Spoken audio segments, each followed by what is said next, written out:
Hello. Today, we will discuss the Eden Detention Center in Texas and talk about how one can get out of it.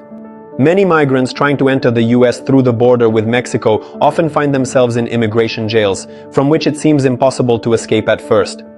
However, sometimes release is possible within 3 weeks, along with obtaining refugee status and residency in the US within a few months. You will learn the basic facts about the detention center and how it operates, how to achieve release, and what steps are needed for that. I will also share the documents which you will be able to download to help secure the release of your loved ones. This center is located in the state of Texas, in the city of Eden, and is intended for men. The capacity is about 1,000 places. The conditions of detention are assessed as poor. Cells are overcrowded, the food quality is low, and medical assistance is available with significant delays. The center is managed by the private corporation CoreCivic. The daily schedule includes waking up at 6 a.m., lunch at 12 p.m., a walk lasting about 30 minutes, dinner at 6 p.m., and lights out at 10 p.m.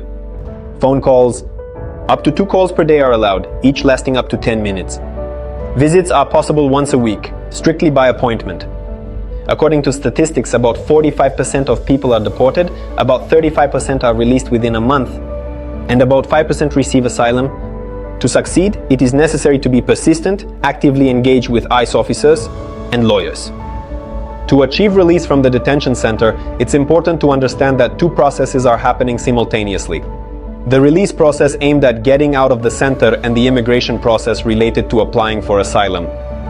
These processes run parallel to each other and do not intersect. For example, the master hearing has no impact on the possibility of getting out of the center.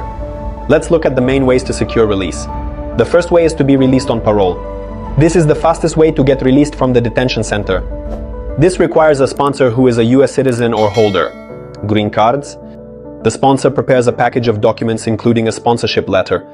In the letter, the sponsor guarantees to provide housing, assistance with legal processes, financial and emotional support, as well as oversight, to ensure that the detainee attends all immigration hearings. Proof of address, such as a utility bill or bank statements. Proof of financial stability, such as the tax return for the last year. On your screen is a letter from the sponsor, guaranteeing responsibility for the detainee. In the document, the sponsor states that they take on the responsibilities of providing housing, support, and ensuring compliance with all legal procedures. Also, along with this letter, a cover letter from a human rights organization is submitted requesting release on parole, including with an electronic bracelet, or in cases where release on bail is not possible. The cover letter includes the detainee's medical information, details of the sponsorship, and guarantees that the detainee does not pose a threat to society. Documents can be sent to ICE via email, fax, regular mail, or delivered in person by the detainee.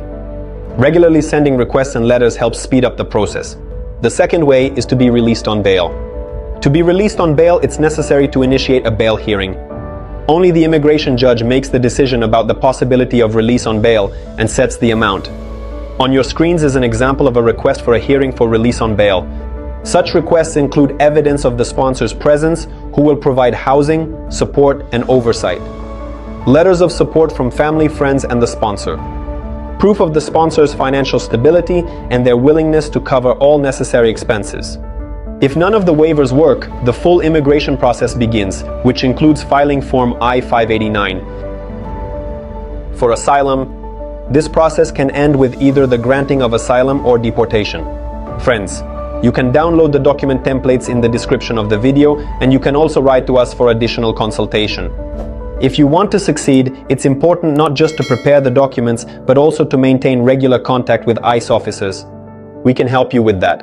We will not only prepare individual letters, but we will also start the process of regular interaction with ICE and the decision makers regarding release, both by phone and email.